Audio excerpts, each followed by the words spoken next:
Yeah, I'm like an addict, do I gotta have it. I ain't even playing, got a really bad habit. If it moves, gotta grab it, fuse like a magnet. Lose, won't have it till I'm doomed in a casket. I ain't playing, got a weird mind. If you work 8 hours, I'ma work 9. If the shit tastes sour, you should taste mine. I'ma stay in power for a long time. Get up, nah, I ain't a quitter. Toss me the ball, I'm a really big hitter. Big picture, I'm a straight killer. Rising the song to the highest bidder. Got juice, got gas, I'ma move fast. New shoes, new tracks, like who's that? I'm new, come back, better than last. Yeah, it's a new me, never gonna look back. Never gonna look back. Cause damn, I was built to last. You move slow and I move fast, and that's facts. Only I can make a change. Slowly take a step today. I will never be the same, cause that's what it takes. All right, guys. Happy Tuesday. May, how are you doing? I'm great. I'm so glad this worked out for collaboration. Good it was to nice see you to see your again. work on the shares. I didn't feel like doing that, so it's always fun to have you do things really well. And so I'm happy to do the options side of it, if that helps the viewers. So to speak. Yeah. So the main thing that I want to talk about, and more, I guess, your area of expertise than mine, is decoding Form 4s when it comes to the options. I mean, any of us can read the basics of what each field is and the codes, but talking about intent or any, like, where do they get these weird price options? Guys, if you don't know what we're talking about, there was a Form 4 filed yesterday by Antara showing a bunch of put options. Let me put it up on the screen here. Where'd it go? So we're going to talk about this, and then we're happy to talk about the settlement agreement that hasn't been approved by the judge yet. We can talk about that also, or whatever questions you guys have.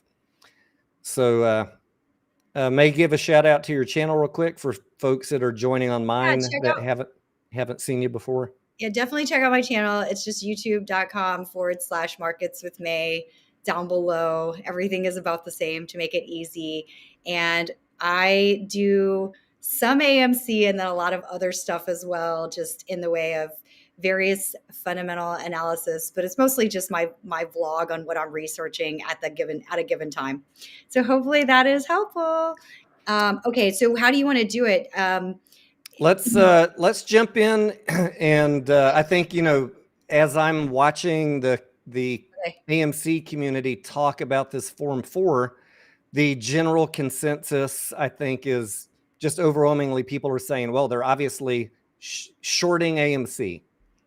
So let's talk about, because a lot of people in retail trading hear the word put option, and the first thing that drops in their head for whatever reason is you're shorting the company. So can you talk about that, and maybe what really is the intent of this Form 4? Okay, so no matter what, if they even blink anything AMC, they've got to file. And I think that this Form 4 is filed after they took the position. I don't believe it's filed before they took the position, because I feel like I've been getting questions on my comments for a while on puts that have been bought by Antara. There's a couple of things that I will give you the extent of where it's ever so slightly confusing for me, but these look like bespoke options, meaning they went to the broker and just asked for who would take the other side of a given hedge. And so I did pull these into a spreadsheet. If I can kind of share them with you. And I also prepared some things for just talking about put options in general. Yeah, pull up your screen share and I'll close this one. Super cool. Okay, I'm going to start with just some slides that just talk about put options in general first, because I do think it's a little bit difficult if you don't have any background whatsoever. So the key thing, I'm going to go through put options in general, and then I'm going to go through why would you use AMC puts to hedge out your APE, okay? And for anyone that needs, beyond what we talk about in here, I do have I have a options playlist on my channel with beginners options, like 7-minute intro to what options are for each type. So thank you for doing the longer breakdown here, May. Yeah, no worries. I never know exactly where to start because it's always hard when you get to options. The word itself freaks people out. So I always just have this just in case questions come up. But this is the classic hockey stick chart. But what I want to do is usually people are presenting this, or a lot of times people are presenting this, and they're just talking about the use case where you're expressing a short position. But the OG use case for options, the original creation of options, really was for insurance. And then to the extent that you could create liquidity by allowing people to speculate, you would. And so a lot of times that's why when they talk about options, they'll call it options premium instead of just options price, because the premium is what you're paying for insurance. So first and foremost, when you pay for this insurance, you pay for it at a price, and then whatever you paid is the premium price that you're paying for a period of time, whatever the time of the strike. So it's always a strike at a price and then whatever you're paying on the premium. So as it's a little bit important to remember that whatever they paid for these puts is the cost of the option. So their break even is going to be the strike price minus the option premium. And then if it goes lower than that, everything is profitable. If it's going above that, they lose the premium outright, but they make money on the stock, so they're cool. So if the stock goes to $3 and also the ape transaction goes through, then they would make enough money on the stock where they wouldn't care that they lost the premium price. Okay. So now with that, I'm going to also show you the spreadsheet that I created to just kind of walk you through how I read the form and where I could potentially be a little bit off, because I do think these are what they call bespoke, meaning there may be elements to this that are a little different. Okay. And I'll tell you where it's a little different. I'm assuming that there's nothing crazy about these options in the sense that you just multiply them by 100. Technically, because of the way this thing reads, it's a little funky.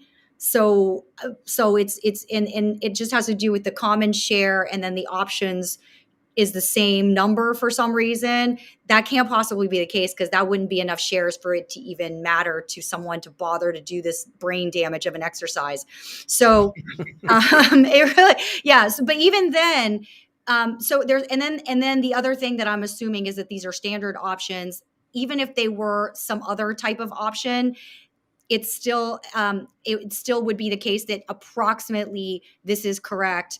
And why I'm saying that these might not be standard options is because of item 6. I'm just going to highlight it so you can see it. Item 6, date exercisable, and then date of expiration. So you really only have this tells me that there's probably something bespoke about it, because even though, like I said, I've been getting comments on my channel as well for a bit on these puts, it looks like date exercisable, the first time that they could even do this or do any kind of exercise on the options, is March 31st. And then the expiration date is a very short period thereafter, but this is fine. It's weekly, whatever. There's one that's gives you an extra week, whatever, as far as that goes. But clearly this particular option, given how it's showing in this document, and like I said, it may be something funky about the way this document is posted, but between column H and column I, it doesn't look like this is anything other than a hedge as we enter the final lap of this whole drama that we've all been enjoying between on the reverse split conversion, proxy vote, et cetera. Okay, so the way that this works is that with those assumptions, and if I'm wrong, you guys can then make the relative adjustments. But I just took the contracts, multiplied them by 100 to make them the shares, to translate that into shares, and then multiplied them by the conversion exercise price. And what I'm trying to do is figure out some concept of a weighted average price that they actually hedged it at. What strike was it, in other words? Okay. Right. And so after I do that math, I get basically this number here. Okay. $2.43 is approximately the middle point of all the weighted average of all of this. Okay. And then I wanted a weighted average price that they paid for it. So here's the entire, so all I did was I took, again, the contracts times 100 and then multiplied by number 8 in the document, which is my column L. here. And then this column M is the cost of that hedge, what they pay the broker. So I have them paying about $4.6 million for this insurance. And then the premium, therefore, if I take the 4.6 million and divide it by the total number of shares that these contracts represent, is, whatever, 4.6 million divided by 20. Sorry. And that gets you to 23 cents is what they're paying for this per contract. So $23 for every 100 shares or so, which is a pretty sizable hedge. But then there's a couple other things. First, the 20 million shares is only 8.67%. I'm using Feb 23 as the filing, but I know things are very shifty. So I'm using Feb 23. So I'm getting about just under 9% of their total shares are hedged. The rest is not hedged at all. So given that that's almost a $500 million position, I'm not thinking that they're doing something too aggressive here. Okay. Then the second thing that I'm looking at, unless these are really truly bespoke and something else really crazy is going on that's not showing in this document, then the second thing that I'm looking at is their average price, which I just Google searched, but this could be wrong because I know you've done more work on this, Tony, so I can plop that in there and everything will change. But I'm seeing their average price 53 cents. Is that wrong? I feel like it was like the average for the price that Antara paid from everything they bought from AMC was about 82 cents. See, that's what I thought. So when I saw the article, I had a feeling that was wrong. That's why I just did it. So let me just plop that in. Okay, so 82 cents. Then you have to take the average strike and subtract the cost. So they're paying. So their actual strike price or the actual implied price is $2.20. That's where these things become profitable. Or sorry, that's where if AMC drops below 220, that's where they're hedging. So it's just a classic put. So going back to the other chart, stop sharing. And I know I'm probably going to have to come at this a couple times because I know options, if you're seeing it the first time, are while you're pulling that up, there was a question which I think is a legitimate one because I didn't even really think about the fact that this existed, but of course everything exists if you're willing to pay for it. Can you explain to the folks what a bespoke contract is, or a bespoke trade? Oh yeah, sure. I know of the word bespoke from travel, like luxury travel or fashion, but tell us about how bespoke is used in finance. There's these. Okay, so the options trading desk, especially if they're rather clever, and there's a few brokers that would absolutely do it, will have a desk on the options desk. And some of them are just there to facilitate institutional trading in large volume of options, if that's something that's actually wanted. But then there's a set of people that have very specific risks, such as $500 million worth of stock in AMC. And it's a big position. Even like Antara's total assets under management, that's actually a number that matters, right? like if we really look at the percent of total investments. So they would potentially be concerned because this is also something that swings around like crazy. Yep. And someone with a brain is going to be like, hey guys, I trust you on this. I think you're doing the right thing. But is there a way that we could kind of like lock in some portion of the gain that we have thus far, or just lock in something so that at least I feel like we're not, that at some portion of our position will move in a way that protects us. The same way that you would be like, if you had a house next to the ocean and you knew that a hurricane might come, even if you built it like amazing, you might still be like, you know what? Hurricane insurance. They're really at this, given the size of what it looks like it is, unless somebody else just knows that they structure this differently, this looks like insurance to me. So then what you go ahead. Sorry. Oh, so then what you would do is you would call brokers that have desks that could do this, and you would ask them, hey, what would you guys be willing to give me in the way of insurance? I'm willing to pay. What probabilities are you okay with, and at what size? And sometimes the desk will be like, yeah, that's fine, we'll do it. And sometimes they'll actually find the other side of the trade. So if they're short, then somebody else wants to be long in a particular way. And so so that's really very unique portions of the options trading outfit that would have this expertise. And it's not a big portion at all of anyone's business, but does exist. It's basically like a private banker for people that need creative solutions and don't want to go buy options on the regular options market. Yeah. So like things that it might be they're like the fancy jargon words. There is this thing called a digital option that would not trade on exchange. And so what that is that you don't take any of the upside at all. It only pays out when you actually hit that lower bound, you know. So then there's a different pricing strategy associated with that. And that desk that does that is full of really great math geeks. Yeah, it's custom options. That's exactly right, Kevin. Right. That irony, because your name is right and you are right. So that is exactly correct. Yeah. So that's what this kind of looks like. That's what this is. But then again, as a result of that, I can't take anything for granted that I normally would, which is that you can multiply this by 100 and just get the number. So if someone just knows better than me and is 100% certain, then yeah, they should show you proof though, because I'm not just because we got so many FUDs out there that I'm sure somebody's going to write something tomorrow that is completely fictitious. But essentially, this would be the way that I would read it. Okay. So going Did you want to bring your spread? Oh, you got your sorry. spreadsheet. Yeah.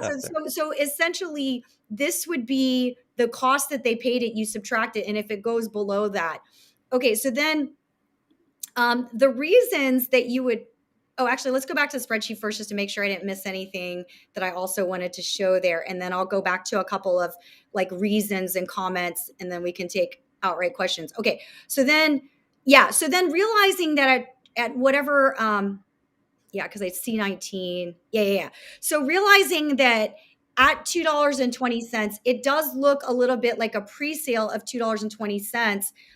Because of the dates that they chose, it looks like the way they're thinking about it is that the situation would resolve itself by whatever is the expiry date.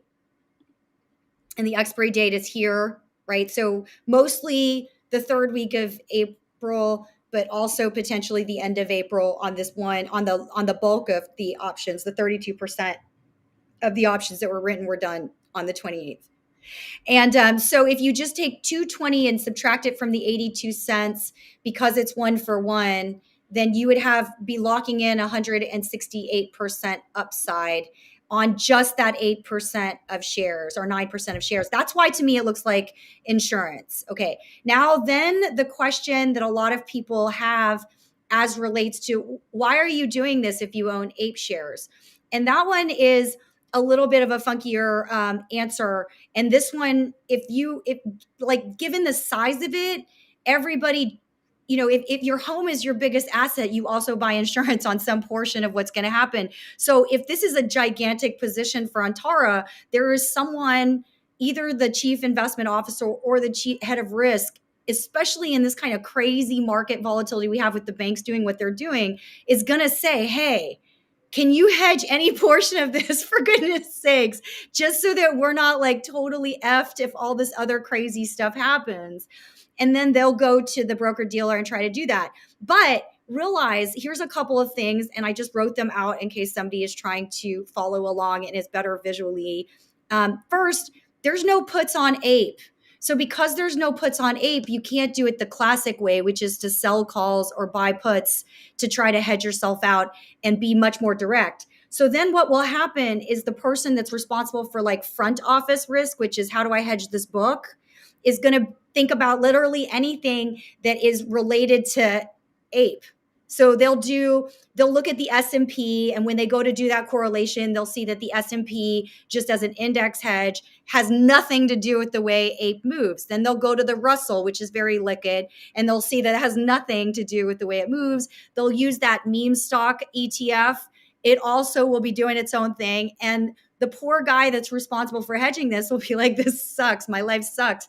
Why don't we try AMC and then try to do it in this digital way? Because all you're really trying to say is if AMC itself falls through, because probably as Antara, you feel comfortable given how tight you wrote those options right on top of the end of this lawsuit, probably you think this lawsuit is going to be done by then. So what would it cost and what are people willing to do? They probably called up their broker dealer and said, hey, maybe I know you're not going to do them on APE because there's nothing for you to use to even try to offset that risk. what about AMC? What can you do for me on AMC?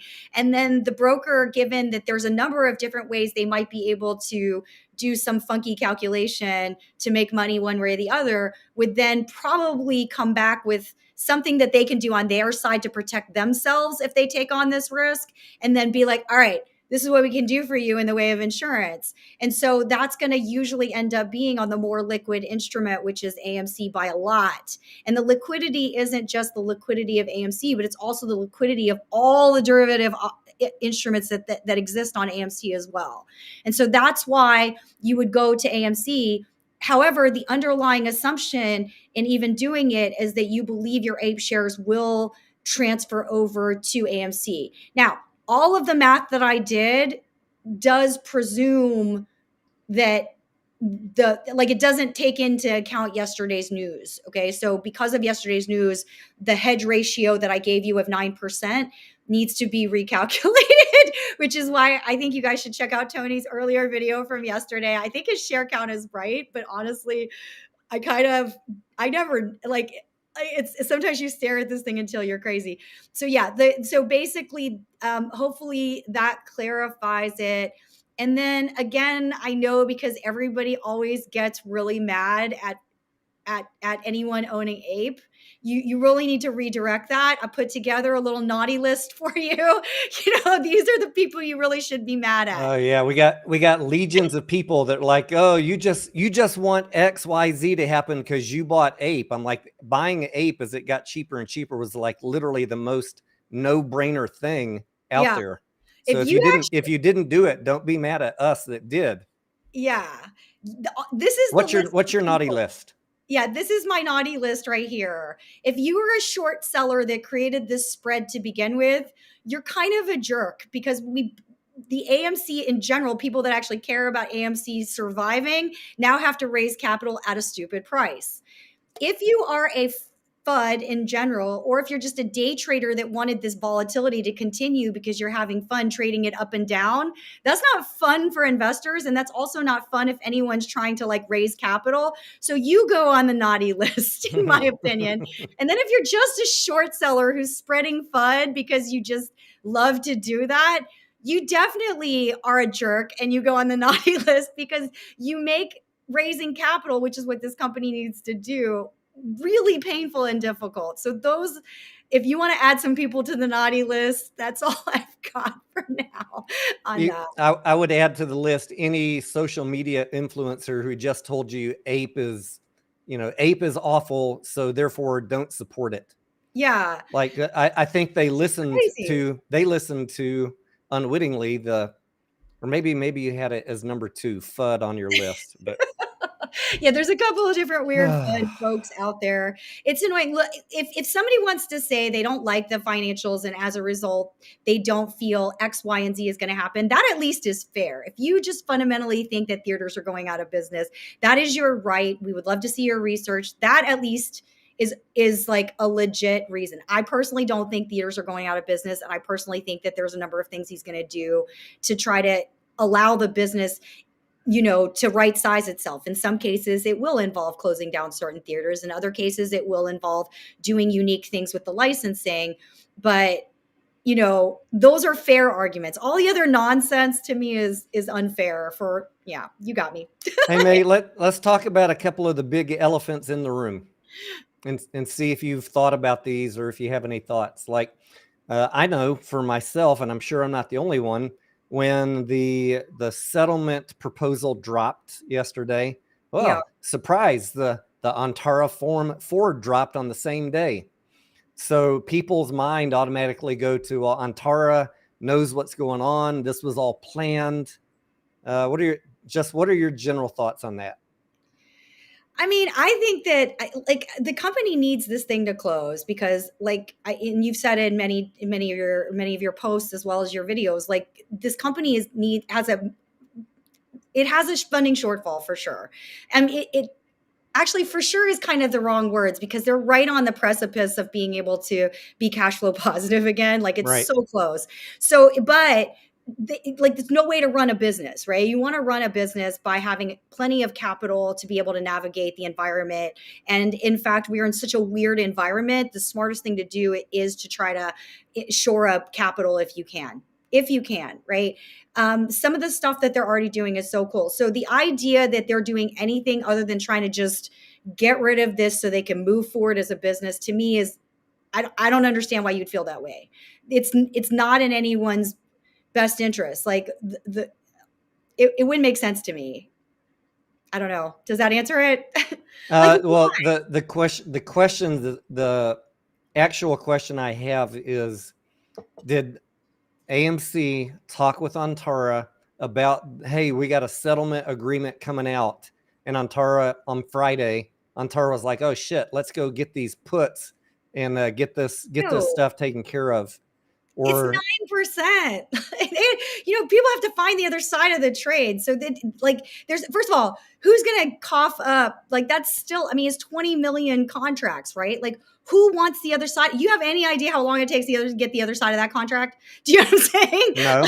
Like, that is like not easy. That's a worked, I mean, unless you're on the options desk and you're like, no, man, you don't realize how many people want the other side. Like, then come post, please, by all means. But that's a lot of options contracts. Do you know what I mean? That was not done yesterday. If you want to pretend like it was done long ago, then I think maybe you're spending a little bit too much time in conspiracy theory. I think the crazier thing is that, I mean, you got to think about it. It's $500 million unhedged, volatile as heck on their balance sheet.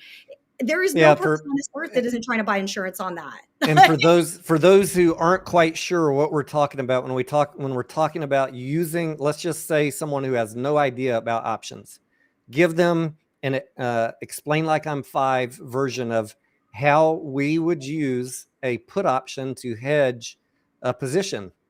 And you guys, I want you to hear this. Like if you own 1,000 shares of AMC or 10,000, right now you are literally hanging out to dry if the stock goes down, but you can buy insurance for your position if something bad were to happen. If you want to hold that position, but you're fearful that something bad could happen, this is what hedging with put options is. So May, you want to give them your explanation? The original use case of options, I'll say it, some people will fight me on it, but the original use case was always as insurance against a long position. That's like way back in the day. And then because of how you actually get a market started, it was used for other things almost immediately.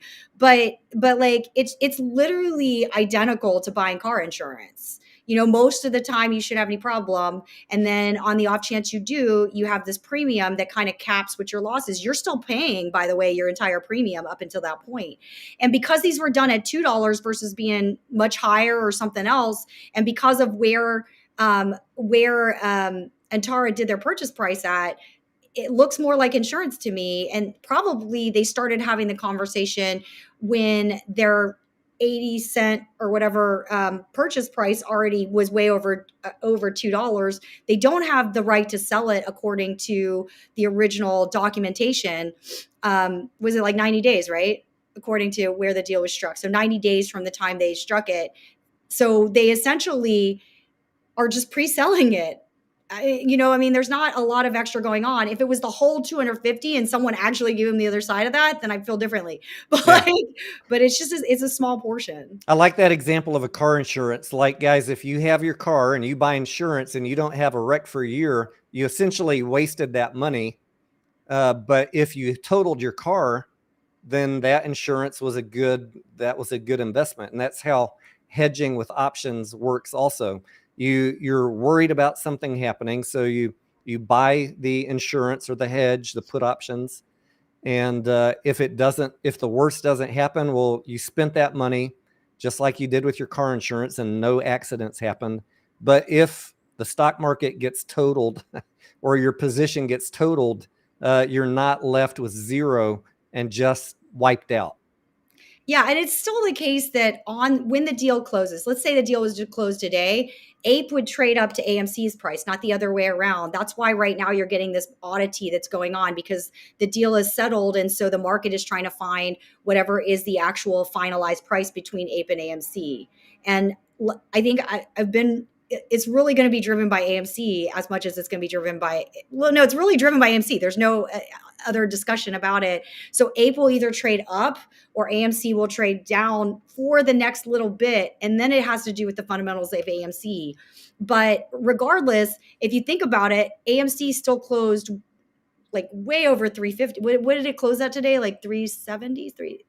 I've got it here. It closed at 391. Yeah, 391. So those options are more or less worthless right now. All right. So let's talk about the second big elephant in the room. When people see this Form 4A, they're going to be thinking, oh, well, they know that the judge is going to approve the settlement, which I don't know how you could know that because no one knows how Chancellor Zern is going to rule.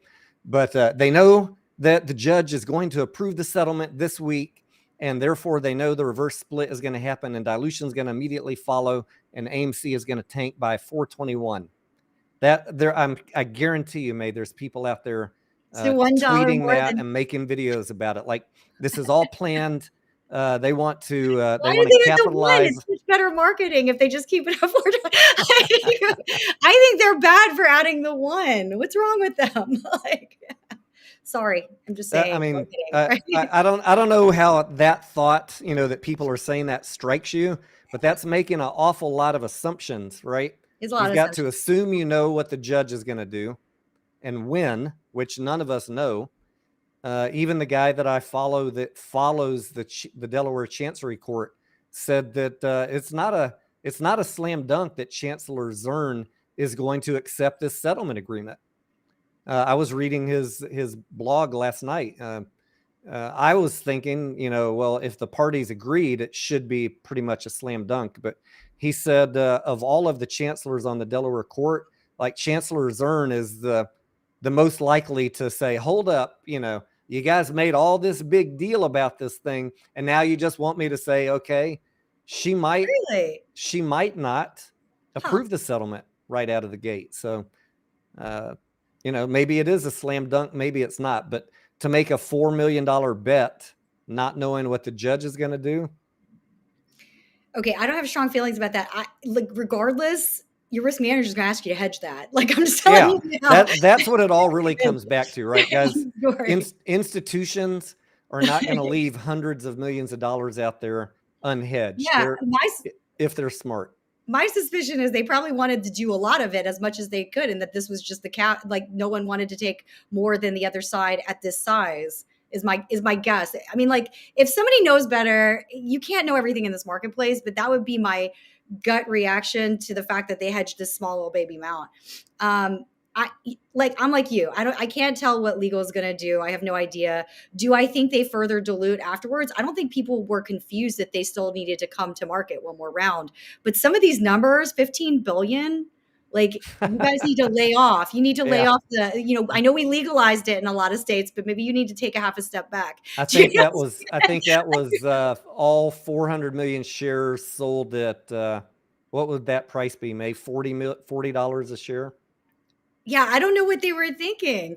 Like that, there's amount of debt that they have. If they pay off the debt, I think their debt, how much, like on the balance sheet, I think their debt expense or their interest expense is something like 300.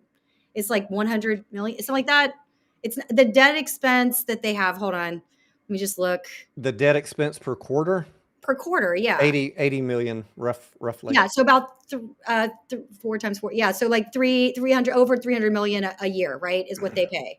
So that goes away if they pay off all their debt, guys. Right. Like, I don't understand. So they become cash flow positive at that point. In other words, there'd be no need to cash raise 16 billion. That would be a ridiculous amount of dilution. Yeah, it's 5 billion in long-term debt, for just under 5 billion in operating leases. I mean, like, what are you talking about? And their debt currently is about 12%. So the minute they paid off like all of their long-term debt, which would be not necessarily the right thing to do, you could just refinance it because you're still at 12%. Blazin had a question. You guys say 15 billion. Blazin has a question for you. I put it up on the screen there. Okay, and what, if any, are these? Okay, the major ways, the major, okay, digital options are not usually something that retail folks can have, and you would just call up the desk. So digital options are very binary in the way they pay out. Otherwise, I mean, it really can be anything that you need to insure, and then it's just finding someone else that's cool with having the other side of that insurance. So they can be as bespoke. So if you think about it, like car insurance, okay, that's just like probably there's some guy on the other side that takes in your data and gives you more or less this like package of insurance. And then there's really specialized insurance for like really special business needs or something like that. This falls under specialty insurance, but is still trades on the options market. The real thing that you may be asking is why then is it not just handled by the insurance market? You handle it this way because then you don't have to go to court when you don't want to pay. Like the thing that you really want to understand about the options market is what makes it awesome and as a major innovation is before that, if you wanted to insure your equities, right? Literally, that's what this is. You would go to an insurance company, a specialty insurance company, and they would insure it. You know, the way that art is insured, the way other assets are insured. But if you had a dispute on your insurance, like, you know, technically a lot of you guys have probably had this experience with your homeowner's insurance. Your insurance company comes in there and is like, yeah, I know we said that was insured, but now like we have a different, that's not actually part of the roof. I mean, like, what are you talking about? See, do you know what I mean? Like all of these discussions. You didn't read that one line. That one line, yeah, that nonsense. So to get rid of all that nonsense, that's what the markets actually are, is this beautiful thing where things clear and we don't go to court to talk about it.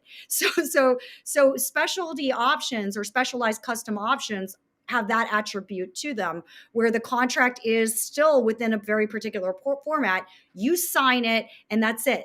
Like, you know, when it pays or it doesn't pay. Yeah. You would not use Black-Scholes. You would basically,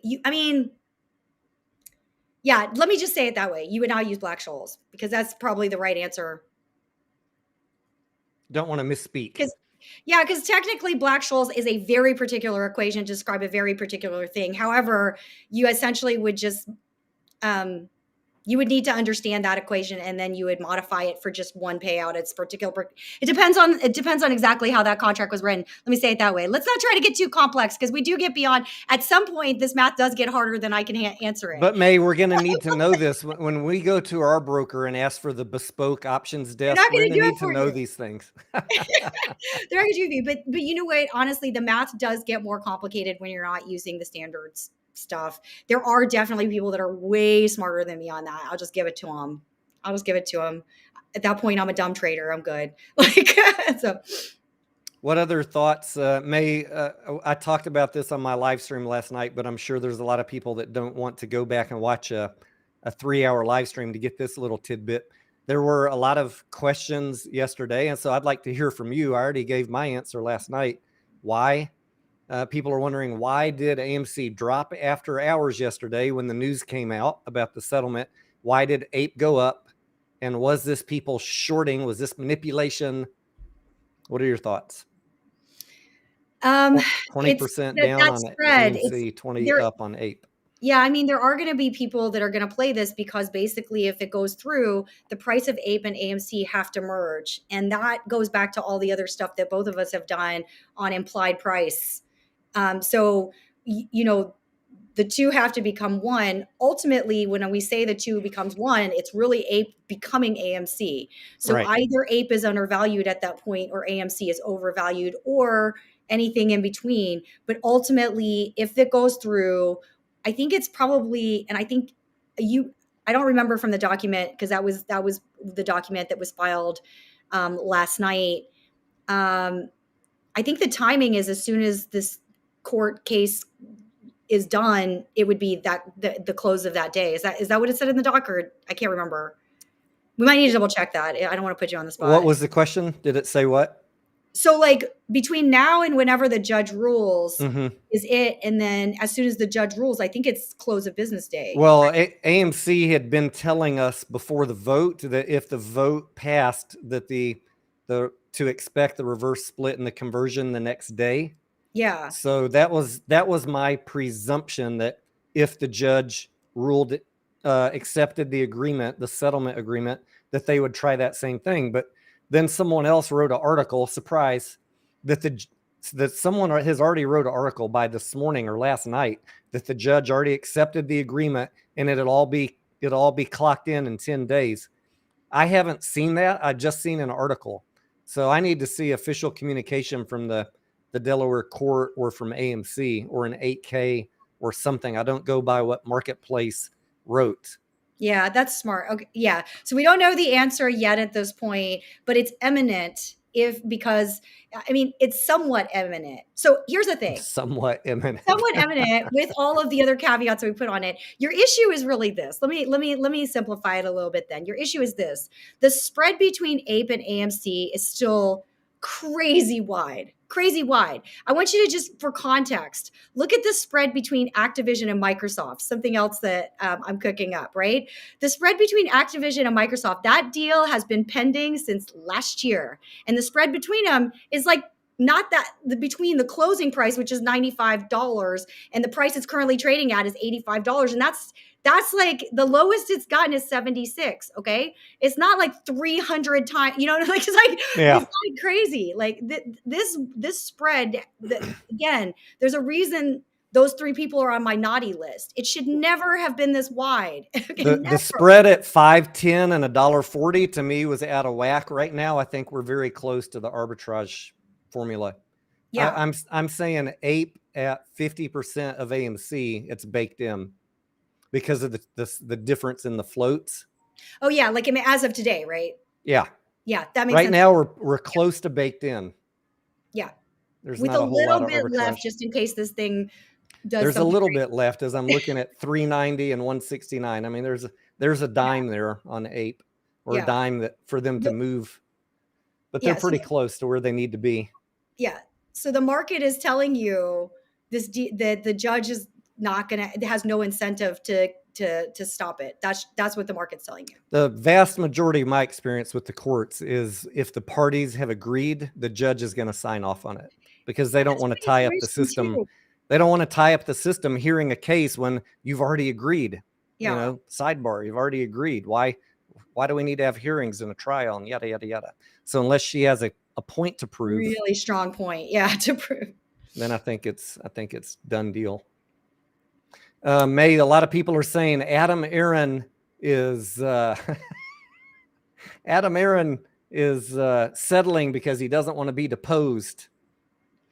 That's dumb, right? I love you guys. Please don't think I'm calling you specifically that way, but that particular argument has a lot of holes in it. There's a lot of holes in it. Number one hole being that the plaintiffs agreed to settle too, right? Like everyone blaming Adam Aaron just conveniently sidesteps that the plaintiffs agreed to the settlement also.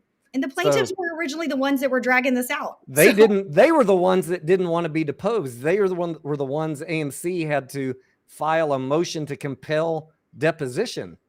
Like the tap dance that these Aaron haters use is really, really funny. Yeah. And plus, I think I read that AMC's already provided 30 to 60,000 pages of discovery. It's like they're not hiding anything, guys. A deposition is mostly just getting on the record verbally what was provided in the discovery process. It's really weird to me because there couldn't possibly be more documentation on APE, like all the legal stuff, everything that's been said, all board hearings and board hearings those are all recorded, right? I'm sure they have all that. All the emails were asked for. There's really no extra value that they could have got out of deposition from AMC other than maybe a trip you up gotcha moment if they found something spicy in the all the documents that were provided. And this company is under a microscope at all times. What exactly is it that you guys think is going to come out?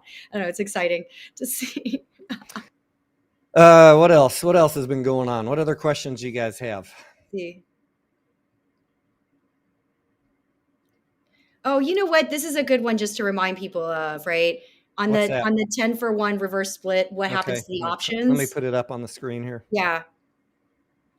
What happens is you need to be out of options unless they divide by 10 evenly. That's what happens.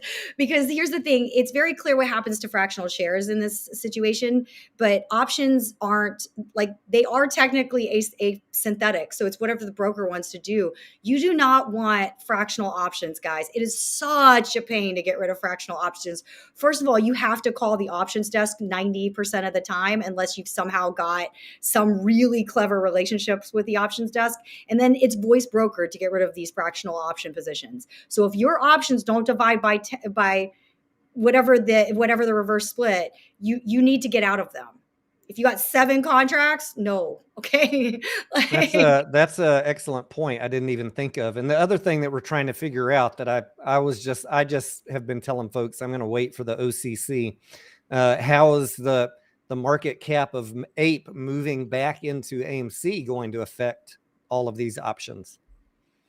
It shouldn't. I mean, it's just the price. So all the prices will be reverted up. Market cap shouldn't do anything as relates to it. It's whatever the final price of the close is, then they'll multiply it by the shares outstanding. And that'll be the price of AMC. I hope it's that simple. It is. That's how all the mergers. I've unfortunately I've screwed this up enough times where I'm very clear on what happens on a reverse split and a merger. I've done both. I've messed both up. So post merger, these things, like the new CUSIP will be like whatever the market cap is. The only thing that has bothered me, and that's why I really liked yours, because I feel like you've done a good job keeping track of the shares, is even on like, because of when some of this stuff is happening, and also how the filings are happening, and he's still trying to raise assets with it. It's all over the map trying to figure out what the final share count is.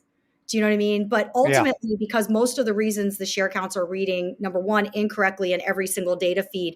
But even if you look at the 10K, they're showing 1 billion shares outstanding. So it is really, so trying to figure out what the final price is once they merge the two together, that one is a work of art. I'm not going to lie. And then with the settlement that came, it's like a work of art. It's really what it is.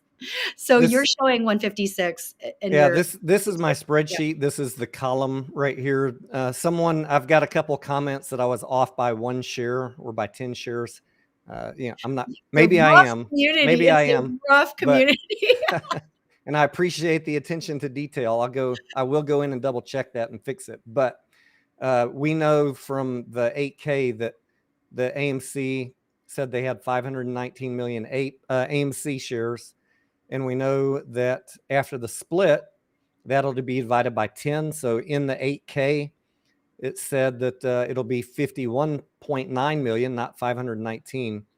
And that the settlement will be 6.9 million shares. Yeah. So you divide 51.9 million by 7.5, you get this exact number right here. That tells me, for anyone who's still questioning it, this settlement is exactly like it is described in the 8K for AMC shareholders only. Anyone holding a single one of the 519 million shares, you're in the settlement award class. Yeah, that's what it looked like to me too. It does not pertain to APE holders because they use these exact numbers highlighted in green, 51.9 and 6.9 million. And then they also told us after the conversion, the reverse split, and the settlement, the new estimated share count will be 156 million. So I just created my formula and I had to go in and tweak this number till I got the exact number of APE shares to make that work. Yeah, and in case you were like me, you can see at the very top which numbers come from which documents, which I couldn't see this morning. I was like, Tony, where'd you get all this stuff? Then I was like, oh, you know what? This is way too small watching on a cell phone. Yeah, it's tough on a cell phone. So row 3, guys, is where you can find those documents. Yeah, this column came from the 10K. This column was from the prospectus filed on March 8th, and then this was the most up to date. So where are the shares for these options coming from? Remember, options are synthetic. They don't involve the shares at all. So there wouldn't be any concern. This is Steve Hoping's question. So this gets very confused. You know, everything that's built off of the everything that's built off of the shares is synthetic, technically. And I know that with AMC, there's like I got this weird light at this time of day. I look really strange. I have like halo behind me. Sorry, guys. But like, so everything that's synthetic, it's always based off the share price. There's no shares that are pre-accounted for on the options, because essentially you can settle options in cash. So you can also just owe a ton of money one way or the other. Or alternatively, you could show up short, which your broker will sometimes do. So if you're long the puts and it's close, I had a broker do this to me. I lost my S on them. I will not lie, because I was like, listen, this thing closed here. I had the option to exercise or to just let it go, whatever. You went ahead and exercised me without even calling me. That's messed up. So just realize that if you have a put and you think it's expiring worthless, but it's right on top of that thing, because of the way options settle at end of day, it can shift to be under. And there are some brokers that will go ahead and exercise you if they actually have whatever. And I think it's really messed up. This is something the SEC probably should look into, because if that thing is hard to borrow, they are now charging you an interest rate and they exercised you without your permission. But hopefully that made sense. But there are no shares that are attached to any options. Mace, I saw some people sent me comments. I don't know where it came from, but someone was saying, oh, this 6.9 million share settlement is great because the shorts will have to pay the shares to the AMC shareholders, the 6.9 million. Gosh, I have to think about that. I don't, because should be coming from shareholders' equity, right? Not coming from shorts. Yeah, it's not going to come from shorts. If anything, it's a little bit awkward because I think it actually ends up looking like a type of dilution. Well, absolutely, it's a type of dilution. Yeah. So I don't know is it fair to call it a type of dividend, or is that too nice? It looks like I think that's probably right. With the accounting, man, I'll tell you, like, AMC is probably some of the most fun and advanced accounting, fun in air quotes for anyone that's an accountant, because I don't know how that's gonna like, I don't know. I think like, not being an accountant, my guess is that you're going to either have to put it in as a settlement award, if that's actually a class of something that you can put in, maybe if someone's an accountant, or as a dividend. I have a message into my my accountant, but he's not a Wall Street accountant. So if I get an answer, I have my guess of what it is. I don't know is the answer for me. I'm going to go with, I don't know for sure. I'm sure it will be reported in the next 10Q. They'll have to talk about how that was handled, but yeah, maybe Mr. Aaron, if you happen to be watching, if you could share your lawyer's knowledge or your accountant's knowledge with everybody trying to file taxes in the last 24 months. Safe to say that the shorts are not going to come up with these 6.9 million shares, though. It's coming out of AMC's treasury. Yeah. But also, if you could just help everybody's accountant out and let us know how we should tell our accountant to treat this, that would be really cool as well. I'm just saying, very quick thing for his accountant to let us know, maybe. Let's see. Someone said Carlisle has a question. Let me see if I can find it. William, I see something. Here it is. Something about AMC versus AM. Justice lighting. I'm not reading all the questions, William. So hang on one second. Do that. It's a little better. AMC 1 contracts versus AMC contracts. Are AMC contracts worth half after the conversion? When there is a reverse split or a split, your strike price is going to do the exact same thing. So in a 1-for-10 reverse split, the strike price will go up. If you have a $5 strike, it's going to go to 50. And the price of the value of that option will change in the opposite direction also. And if you have 10 calls, you now have 1. Yeah, that's what I meant. The quantity will change. The quantity of your options. What happens if you have 1 call option, May? You have a fractional option. Is what you have. You want to not have that. That sucks. Man, I've been on the broke and they literally realizing how many people are playing this in the marketplace via options, then you will literally be on the phone with your broker. Hopefully you get someone who actually knows what you're talking about. And then they will, and so if you're a broker watching this, please let your entire desk know in advance that there may be some people that don't watch us because they're FUD people. And then and you have to wait for them to find the other side of the trade, which quite frankly, right at the open, there will be people, but as the day lingers through, you're not going to be able to find the other side of the trade. It's really obnoxious. Yeah. I So need to go hour, find some OCC memos of other stocks that have done a recent reverse split and just validate and publish exactly what you're saying. Yeah, I had one. I'm trying to think of what stock it happened to me on. I have to think about which stock it happened to me on. But it happens both ways, whether they split the stock or whether both of them are obnoxious when they happen. Here, I know GE had a reverse split. I'm sure people had like something on GE because definitely people play the options market on GE. Do you want to address Wired Apes question? I'll put it up on the screen here. We got the amount of puts they got most certainly comes from market makers. So the hedge the risk buying. Do market makers hedge their risk by buying shares? Yes, they do. So if they're, I don't totally understand where you're going with it though. The amount of puts they got. So you're long the puts, which means you sold. So you would own shares typically. I think. So you have to have the other side. I guess I would ask Wired Ape, like, what is your thesis there? If you're the start out of your thesis is they created a put wall. Where are you coming from with that? Like, what's their strategy? May laid out in this video, the most obvious strategy is hedging your position. Yeah. So if you have Ape shares, if you're long Ape shares, you might buy puts just because you plan on selling them at some later date at a particular price. You are only looking for so much upside, and then you're like, cool.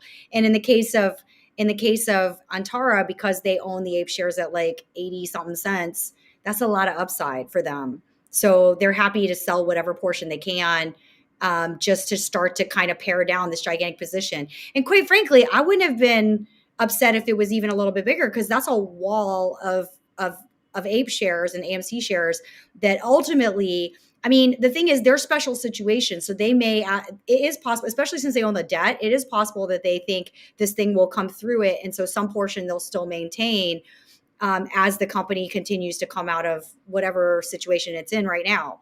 That was the third elephant in the room that I wanted to come back around to at some point in this conversation before we wrap it up is, what is your thought on, or have you thought about it, what Antara is going to do with all of these shares of Ape? Like, I know the big fear is they're going to dump them at some point, either like right now, since they can, or right after the reverse split. It's not an insignificant fear. I mean, like, special situations usually has some situation in mind that they were playing it for. Right now, it's possible they were playing it for just the end of this situation, right? And that is what it is. Like, it's tough because, like, if you're, like I said, my sizing isn't gigantic, so I'm happy to try to hold them through to see what happens by the end of the year as relates to profitability, et cetera.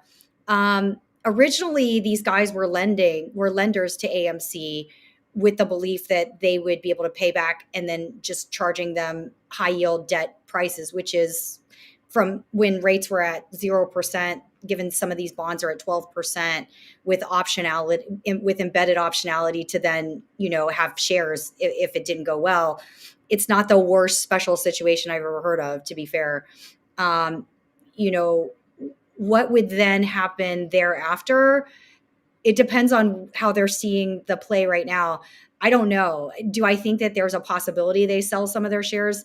Well, at least 8%. We know that 9%. So there's that.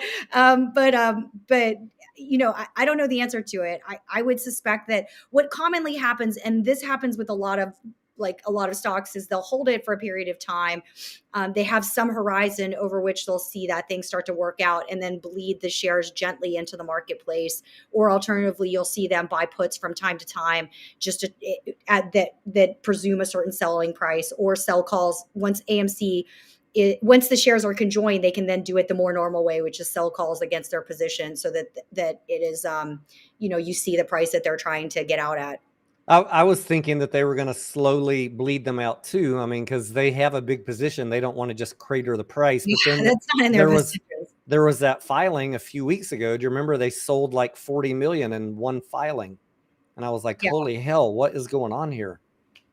I mean, the one thing is that because their cost basis is so low, it's a thing. And I think the other thing that could be potentially difficult for Antara to try to hold the shares, in fairness to everyone else, is the fact that we have this really weird market right now. I mean, with the banks in this kind of state of unease, let's call it, because it really could go either way for the banks right now.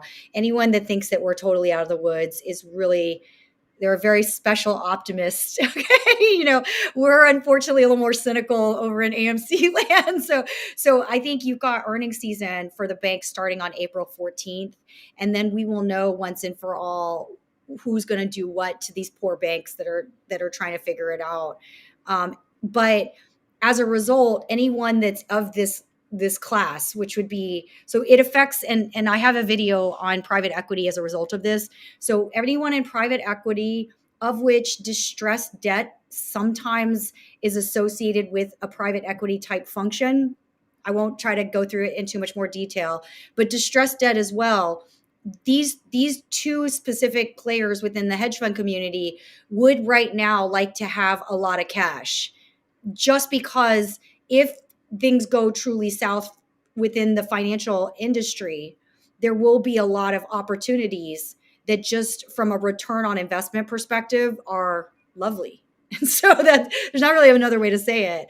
They're just like everybody else that, like, it's kind of like when the housing market went crazy and you're like, oh, I know these people are going to default. You know what I'm saying? And then you're like, I'm not buying anything for the next year, whatever it is. And you just hoard cash. I already saw that behavior. Like, so the video that I did on private equity, Blackstone didn't actually, even though they raised capital, they deployed some capital, but they kept like 20% of their capital in cash, just on the off chance that this continues to escalate in the first quarter. And so I could clearly see anyone in distressed and special situations also kind of being like, if we can liquidate something, that would be really cool at a profit, and then figure it out. But doesn't mean they would liquidate all of it. So that's always the question as well. Red Cow Hill says, can someone please explain why APE market cap is 5.26 billion? It is not 5.26 billion. Go read Adam Aaron's tweet on April 2nd, guys. There was data errors out there. The market cap of APE is the price times about 970 million. So roughly, I think that the brokers probably have outdated data now, but roughly, it's really common. Get numbers wrong a lot. Yeah. Like, you have to really double check all of that stuff. I think there was one earnings call I was listening to of a financial company, and they said in the call that they anticipate at any given moment 40% of the data to be wrong, like completely wrong. And all they're doing to check that is they're either checking, like we would, shares outstanding and then price, and then seeing if that even makes any kind of sense. That would be one type of check. And then the other is just using multiple data feeds, and even across multiple data feeds, the number's wrong. So I know it sucks. I've gotten caught up in that as well and just been doing it too quickly. And it really gets bad when companies are diluting, and we're not getting updates every time they sell shares, either privately or until a filing happens. And I try and explain this to people over and over in different plays, that what you're seeing out there for short interest and market cap are not correct if the company's actively diluting. So it's something to be aware of. I get so much pushback, and I've never been wrong yet. Eventually, when a filing happens, the systems will catch up. It's just, you guys got to be aware of that. It's a heads up. Yeah. And stop you know, but you Don't can be mean only to us. data is only so good, but you need to understand how things work in the background. Yeah, it's literally some guy, guys. Some guy getting a lot, like with a really long list of things that he's got to do. He He's was paid. probably updating the float on the third shift, and he fell asleep and punched a button and hit an extra digit. Yeah, and it I'm may being not even be a sarcastic. guy in the US, okay? It could be some guy overseas trying to translate his emails into whatever language. Like, What else? So yeah, the combined floats, the combined float of Ape and AMC is, you know, 3.5, $4 billion. Not float, market cap. yeah. 3.5 according to Webull, but I don't Yeah, think it's even just it's just Webull that doesn't have the exact right share count right now. So yeah, that's why I was really stoked to see your stuff this morning. I was like, "Oh, good, I don't have to do this calculation." I'm so lazy sometimes, guys. I'll admit it.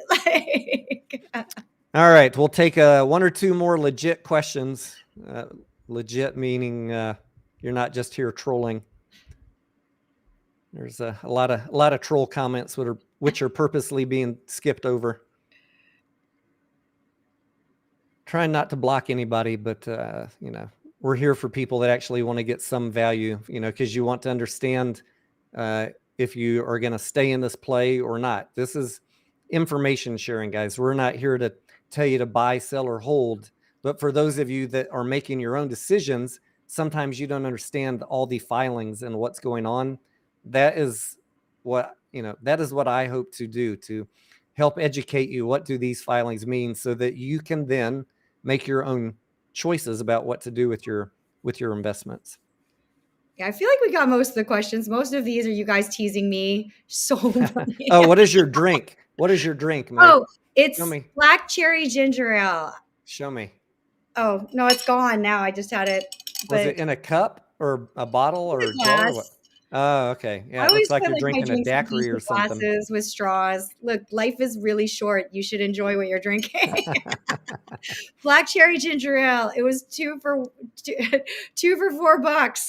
There's nothing fancy going on here today. So, you know. All right, May, do you have anything else you want to cover with the folks I think today? that's good. Thanks for doing this with me as per usual. It's always fun to not have to try so hard on these. I'm gonna do a follow up. I just so you know, maybe we can work on this, but the video I did a couple days ago, how does AMC get to a profitable gap earnings per share? I'm going to do a couple follow-ups to that this week.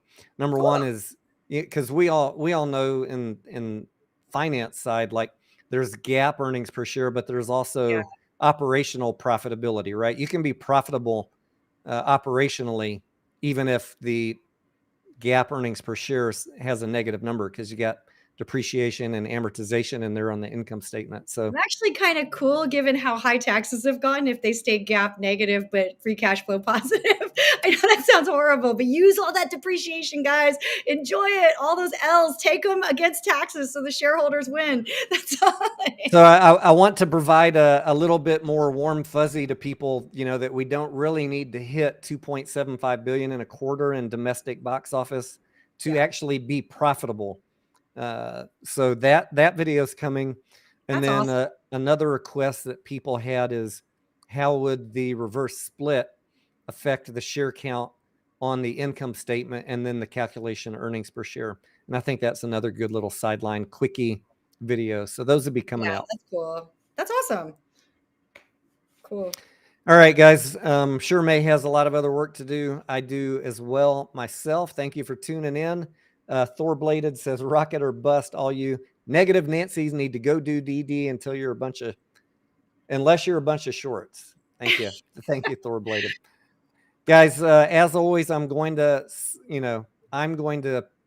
just share what I'm doing right now, which is in this play, nothing right now. Yeah, Like me too. there's too many unknowns, uncertainty with the market, the legal thing. A lot of people are asking me, and I'm not ever going to tell you what is smarter to buy right now. I don't give financial advice. I'm not here. I can't tell you to buy one or the other. I can point out when I see arbitrage opportunities, but you have to make your own choices by listening to people who provide due diligence that you trust. And then you also have to do your own work. Okay. Yeah. I know a lot of people don't want to do that, but I know. I do my best to just help you understand what the filings say, and then ultimately you need to make your own decisions. So, what else was I going to say? We got legal risk. That's uncertainty for these tickers. Right. So anything can happen. We don't know what news Adam Aaron might have that might be good news. And then we have market risk with the economy right now. So all of your choices for all of your investments, keep those things in mind and be patient right now for your portfolio in general. I know a lot of people are depressed and sad and beaten down because their portfolio in general is taking a beating. Welcome to a bear market. I've lived through many of them, and I'm sure May, you might have been through one before at least, right? Yeah. I mean, I have a lot of boring They're stuff. never fun. They're never fun, but make sure you have something and some boring stuff. Yeah, buy some boring stuff that's on sale right now, and you'll be happy at some future point. Maybe wait 2 weeks and just see what these banks have to say. 2 weeks. May said it, guys. Hashtag No! 2 weeks. That's the word of the day. Everybody, yay! No, I mean, these banks, I'm like so worried about them, but they could actually really surprise. It could go like so either way. Oh, it's weird. All right, we should probably end it. Thank you, guys. Thank you, May. Bye, We guys. will see you on the next one.